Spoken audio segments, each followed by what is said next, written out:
Eh di ilagay sa ano? Yung lamesa, hindi magkasya. Pagkasyahin mo. Kaya ng Ah, pagkain di nila. ba? Di ba? Yun, malaki. Tapos ang nagalan kayo, sumbang ka.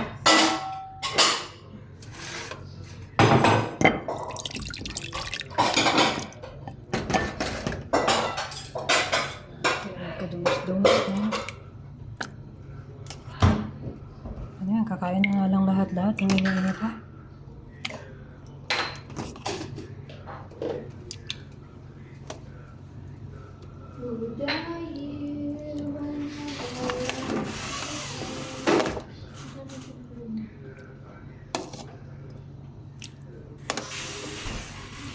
Ba't naman dami nito?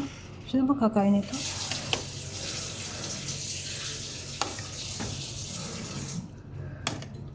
Maubos pa ito ng tatay niya? Oo, dami na. Hindi naman yung kumakain sila ng bongga. Bakit sa tingin mo si Bongga kakain ng bongga? Malay mo. Anti-anti